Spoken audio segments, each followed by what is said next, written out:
Suatu hari, Raja Harun al-Rashid yang terkenal bijaksana memanggil Abu Nawas ke istananya. Raja yang biasanya ramah terlihat lebih serius hari itu. Abu Nawas merasa ada sesuatu yang berbeda. "Abu Nawas," panggil Raja dengan suara berwibawa, "aku membutuhkan bantuanmu untuk sebuah misi yang sangat penting. Ini adalah misi rahasia, dan hanya engkau yang bisa melakukannya." Abu Nawas merasa penasaran. "Misi apa, Yang Mulia? Apakah hamba bisa membantu?" Raja kemudian menjelaskan bahwa di negeri tetangga, ada seorang raja yang sangat kejam bernama Raja Nasruddin. Dia terkenal karena menindas rakyatnya dan seringkali merebut wilayah-wilayah kecil di sekitarnya. Namun, yang lebih parah, Raja Nasruddin telah mencuri pusaka kerajaan Harun al-Rashid, yaitu pedang emas berhiaskan permata, yang merupakan simbol kekuasaan dan kedaulatan kerajaan Baghdad. "Aku tidak bisa mengirim pasukan karena itu akan dianggap sebagai deklarasi perang, dan aku tidak ingin membuat rakyatku menderita. Namun, pedang itu harus kembali ke tangan kita," ujar Raja Harun. "Aku percaya, hanya kecerdikanmu yang bisa menyelesaikan masalah ini tanpa pertumpahan darah." Abu Nawas berpikir sejenak, lalu berkata, "Yang Mulia, hamba siap menerima tantangan ini. Namun, hamba memerlukan waktu untuk merencanakan cara terbaik mendapatkan kembali pusaka tersebut." Raja Harun al-Rashid menyetujui, dan Abu Nawas segera mulai menyiapkan rencananya. Setelah beberapa hari berpikir dan menyusun siasat, dia akhirnya pergi ke negeri Raja Nasruddin, menyamar sebagai pedagang keliling. Setibanya di sana, Abu Nawas berkeliling pasar, mendengarkan kabar angin dan mengamati kebiasaan orang-orang di kerajaan tersebut. Dia mendapati bahwa Raja Nasruddin sangat mencintai dua hal, harta karun dan hiburan. Setiap malam, Raja menyelenggarakan pesta besar di istananya, di mana dia selalu mengundang seniman, pelawak, dan penghibur untuk menghiburnya. Malam itu, Abu Nawas pun memasuki istana Raja Nasruddin dengan menyamar sebagai seorang pelawak. Dengan kecerdikannya, dia berhasil memikat hati Raja Nasruddin dan para pejabatnya melalui lelucon dan cerita-cerita jenakanya. Raja sangat senang dengan kehadiran Abu Nawas dan memerintahkannya untuk datang kembali ke pesta berikutnya. "Engkau sungguh pandai menghibur, pelawak. Apa yang bisa kuberikan sebagai tanda terima kasih?" tanya Raja Nasruddin sambil tertawa puas. Abu Nawas tahu bahwa inilah kesempatan emasnya. Dengan sikap rendah hati, dia berkata, "Yang Mulia, hamba hanya seorang penghibur sederhana. Namun, jika diperkenankan, hamba ingin melihat koleksi harta benda yang agung di istana ini. Mendengar tentang kekayaan Yang Mulia sudah lama menjadi impian hamba." Raja Nasruddin tertawa lebih keras. "Baiklah, pelawak, engkau memang layak melihat kekayaanku. Besok, aku akan mengizinkanmu masuk ke ruang harta karun istana." Keesokan harinya, Abu Nawas dipandu oleh salah seorang pengawal ke dalam ruangan besar yang dipenuhi emas, permata, dan benda-benda berharga lainnya. Di tengah ruangan, Abu Nawas melihat pedang emas yang dicarinya. Pedang itu bersinar megah, dengan permata besar yang menghiasi gagangnya. Dengan bijak, Abu Nawas tidak langsung menunjukkan ketertarikannya pada pedang tersebut. Dia berpura-pura terkagum-kagum pada benda-benda lain, sambil sesekali melontarkan pujian kepada raja. Setelah beberapa saat, dia memuji pedang tersebut dengan berkata, "Yang Mulia, pedang ini sungguh luar biasa. Namun, alangkah lebih megahnya jika digunakan untuk suatu pertunjukan besar. Bayangkan, betapa memukaunya jika pedang ini dipertunjukkan dalam sebuah aksi panggung di hadapan rakyat." Raja Nasruddin tampak tertarik dengan ide tersebut. "Pertunjukan macam apa yang kau maksud?" Abu Nawas tersenyum.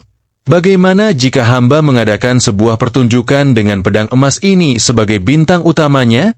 Sebuah pertunjukan yang belum pernah dilihat siapapun di negeri ini, penuh dengan aksi dan ketegangan. Hamba akan mempersiapkannya, dan pastinya, Yang Mulia akan menjadi pusat perhatian semua orang." Raja Nasruddin setuju. Abu Nawas pun diberi izin untuk membawa pedang emas tersebut keluar istana guna mempersiapkan pertunjukannya. Dengan kepercayaan penuh dari sang raja, Abu Nawas membawa pedang itu, namun bukan untuk pertunjukan, melainkan langsung kembali ke Baghdad. Setibanya di istana Baghdad, Raja Harun al-Rashid sangat gembira melihat pedang pusakanya telah kembali. Dia memuji kecerdikan Abu Nawas yang berhasil menjalankan misinya tanpa kekerasan. Sebagai penghargaan, Raja memberikan hadiah besar kepada Abu Nawas, tetapi tentu saja, Abu Nawas hanya tersenyum dan berkata, "Yang mulia, hamba hanya melakukan apa yang seharusnya hamba lakukan sebagai hamba setia." Namun, cerita ini belum selesai. Raja Nasruddin segera menyadari bahwa dia telah ditipu oleh Abu Nawas. Merasa terhina, dia mengirim pasukan untuk mengejar Abu Nawas dan merebut kembali pedangnya. Abu Nawas pun tahu bahwa masalah ini belum selesai. Dengan kecerdikannya, Abu Nawas menyusun rencana lain. Dia menyiapkan pesta besar di istana Baghdad, mengundang Raja Nasruddin dan seluruh pengikutnya. Abu Nawas tahu bahwa Raja Nasruddin menyukai pesta, dan dia akan datang jika diundang secara terhormat. Pada malam pesta, Abu Nawas mempersiapkan sebuah pertunjukan yang penuh dengan ilusi dan trik sulap. Di tengah pertunjukan, dia menampilkan pedang emas itu, lalu membuatnya menghilang di depan mata Raja Nasruddin. Raja Nasruddin terpana, tidak percaya apa yang baru saja dilihatnya. Setelah pertunjukan selesai, Abu Nawas mendekati Raja Nasruddin dan berkata dengan sopan, "Yang mulia, pedang ini hanyalah simbol. Tidak ada yang bisa merebut kehormatan atau kekuasaan Anda, kecuali diri Anda sendiri. Pedang ini milik Raja Harun al-Rashid, dan kini telah kembali ke pemilik aslinya. Marilah kita menjaga perdamaian di antara kerajaan kita." Raja Nasruddin terdiam. Meskipun marah, dia tidak bisa menolak kebenaran kata-kata Abu Nawas. Akhirnya, dia memutuskan untuk tidak melanjutkan pengejaran dan pulang ke kerajaannya. Sejak saat itu, kedua kerajaan hidup dalam damai, dan Abu Nawas semakin dihormati sebagai seorang pahlawan yang tidak hanya cerdik, tetapi juga mampu menjaga kehormatan tanpa pertumpahan darah. Suatu hari, Raja Harun al-Rashid ingin menguji kecerdikan Abu Nawas. Ia memanggilnya ke istana dan memberikan perintah yang aneh. "Abu Nawas," kata sang raja, "aku ingin kau melakukan hal ini. Bawakan aku seekor keledai yang bisa menulis surat." Abu Nawas terkejut, tapi ia tidak menunjukkan rasa bingungnya. Dengan tenang, ia menjawab, "Baik, Yang mulia, beri hamba waktu 1 minggu untuk mengajarkan keledai itu menulis." Raja tertawa mendengar jawaban Abu Nawas. "Baiklah, Abu Nawas, aku akan menunggu." Seminggu kemudian, Abu Nawas datang ke istana dengan membawa seekor keledai. Raja dan seluruh pengawal tertawa terbahak-bahak. "Mana surat yang ditulis keledai itu?" tanya Raja sambil tersenyum lebar. Abu Nawas menjawab dengan tenang, "Yang mulia, keledai ini siap menulis surat untuk Anda, tetapi pertama-tama, ia meminta agar Yang mulia menulis surat kepadanya terlebih dahulu, supaya ia bisa membalas." Raja dan semua yang hadir terdiam, lalu tertawa terbahak-bahak. Raja pun mengakui kecerdikan Abu Nawas sekali lagi. Suatu hari, Raja Harun al-Rashid jatuh sakit. Penyakitnya sangat misterius dan membuat para tabib istana bingung. Berbagai obat telah dicoba, tetapi tidak ada yang berhasil menyembuhkan raja. Keadaan semakin buruk, hingga seluruh kerajaan mulai khawatir bahwa raja tidak akan bertahan lama. Dalam situasi genting ini, Abu Nawas yang dikenal cerdas dan penuh kelicikan, dipanggil ke istana. Raja mempercayainya karena Abu Nawas sering memberikan solusi yang aneh namun efektif dalam masalah-masalah kerajaan sebelumnya. Namun, kali ini Abu Nawas terlihat lebih serius. Ia menyadari bahwa kesehatan raja adalah hal yang sangat penting, bukan hanya bagi istana tetapi juga bagi seluruh rakyat. Setelah memeriksa keadaan raja, Abu Nawas menggelengkan kepala sambil berkata, "Wahai Baginda, penyakit ini sungguh luar biasa dan jarang terjadi. Tidak ada obat biasa yang dapat menyembuhkan. Saya membutuhkan waktu untuk memikirkan cara menyembuhkan Baginda." Raja, yang sudah sangat lemah, memberikan waktu dan memerintahkan agar Abu Nawas diberikan segala yang ia butuhkan. Abu Nawas segera pergi ke perpustakaan kerajaan dan mempelajari berbagai kitab. Ia membaca tentang penyakit, obat-obatan, hingga kisah-kisah para tabib legendaris. Setelah beberapa hari, Abu Nawas kembali ke kamar raja dengan wajah yang penuh keyakinan. "Wahai Baginda," kata Abu Nawas, "setelah mempelajari masalah ini dengan seksama, saya menemukan bahwa penyebab penyakit Baginda bukan berasal dari tubuh Baginda, tetapi dari pikiran Baginda." Raja yang lemah mengerutkan kening. "Apa maksudmu, Abu Nawas?" "Sederhana, Baginda," jawab Abu Nawas dengan senyum bijak. "Pikiran Baginda terlalu banyak terbebani oleh masalah-masalah kerajaan, sehingga membuat tubuh Baginda lemah. Satu-satunya cara untuk menyembuhkan Baginda adalah dengan membuat Baginda tertawa." "Tertawa?" Raja semakin bingung. "Benar, Baginda," kata Abu Nawas. "Hanya dengan tertawa yang tulus, Baginda akan bisa pulih. Tetapi, ada syaratnya. Baginda harus tertawa dengan melihat sesuatu yang sangat tidak biasa, yang belum pernah Baginda bayangkan sebelumnya." Raja, yang tak punya pilihan lain, setuju. Abu Nawas kemudian memerintahkan seluruh rakyat kerajaan untuk berkumpul di lapangan istana. Ia mengumumkan bahwa siapa saja yang bisa membuat raja tertawa akan diberi hadiah besar. Berita ini segera menyebar dan menjadi viral di seluruh negeri. Orang-orang dari berbagai pelosok kerajaan datang membawa lelucon, trik sulap, hingga pertunjukan yang aneh-aneh. Namun, tidak ada satupun yang berhasil membuat raja tertawa. Hari demi hari berlalu, raja semakin lemah, dan para menteri mulai putus asa. Namun, Abu Nawas tetap tenang. Suatu hari, ia muncul di hadapan raja dengan membawa seekor keledai. Keledai itu memakai pakaian lengkap seperti seorang prajurit kerajaan, dengan baju besi kecil, pedang mini, dan helm di kepalanya. "Wahai Baginda," kata Abu Nawas sambil menahan senyum, "ini adalah prajurit terkuat di kerajaan kita. Ia datang untuk mengabdi kepada Baginda." Raja yang lemah hanya memandangi keledai itu dengan tatapan datar. Namun, ketika keledai itu mulai berjalan dengan gaya gagah seolah-olah ia benar-benar prajurit, raja mulai tersenyum kecil. Abu Nawas, yang melihat ini, lalu memerintahkan keledai untuk berputar dan melompat, sambil sesekali memberi hormat kepada raja seperti layaknya seorang prajurit sejati. Keledai itu tampak begitu serius dalam perannya, dan keanehan ini perlahan membuat raja mulai tertawa.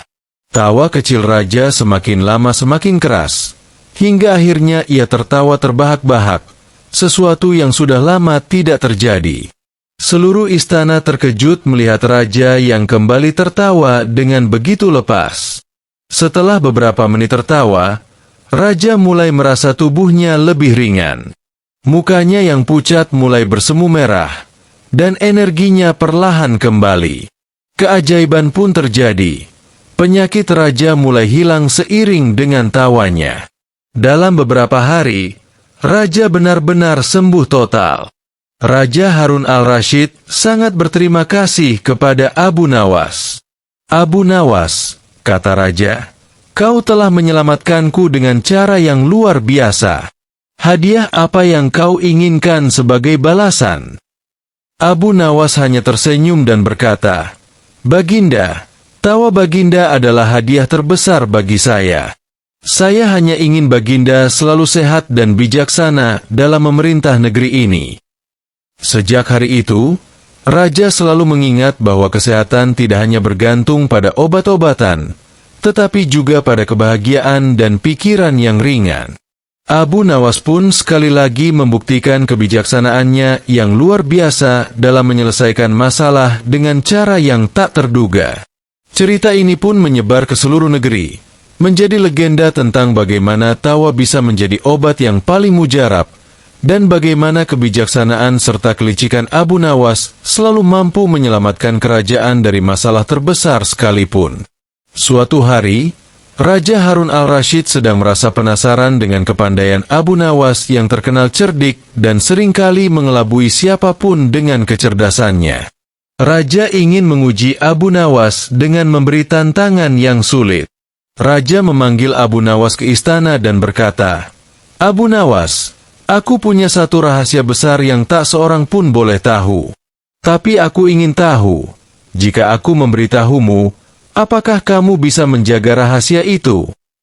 Abu Nawas, yang tahu ada jebakan dalam pertanyaan itu, dengan cerdik menjawab, "Tentu, Baginda Raja. Saya ini bukanlah orang yang suka membocorkan rahasia." Raja tersenyum dan berbisik kepada Abu Nawas, "Rahasia ini sangat penting. Kau harus benar-benar menjaga mulutmu rapat-rapat." Abu Nawas mengangguk dengan serius. "Tentu, Baginda." Kemudian Raja berkata, "Rahasiaku adalah, aku memiliki tanduk di kepalaku." Abu Nawas terkejut, tapi ia segera menahan tawanya dan berkata, "Baiklah, Baginda. Saya tidak akan memberitahu siapapun tentang rahasia ini."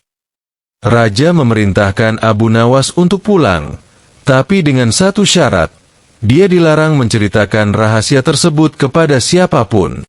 Beberapa hari berlalu, Abu Nawas merasa sangat tertekan. Rahasia raja sangat aneh dan sulit disimpan sendiri. Akhirnya, karena tidak tahan lagi, Abu Nawas pergi ke sebuah lapangan yang kosong, menggali lubang di tanah, dan berteriak ke dalam lubang, "Raja kita punya tanduk di kepalanya." Setelah puas berteriak, Abu Nawas menutup lubang itu kembali dan merasa lega karena rahasianya sudah dikeluarkan, meski tidak ada orang yang mendengarnya. Namun, beberapa minggu kemudian, di tempat lubang itu, tumbuhlah sebatang bambu. Dan tanpa diduga, ketika angin bertiup melewati bambu itu, terdengar suara, "Raja punya tanduk! Raja punya tanduk!" Berita ini menyebar ke seluruh kerajaan. Raja yang mendengar hal ini menjadi marah dan segera memanggil Abu Nawas. "Aku memberitahu rahasia penting, tapi sekarang semua orang tahu. Bagaimana bisa?" tanya Raja. Abu Nawas dengan tenang menjawab, "Ampun, Baginda. Hamba tidak pernah memberitahu siapapun. Namun sepertinya bumi ini tidak bisa menyimpan rahasia Baginda." Mendengar jawaban cerdik Abu Nawas, Raja Harun al-Rashid hanya bisa tertawa terbahak-bahak dan akhirnya memaafkan Abu Nawas atas kecerdikannya.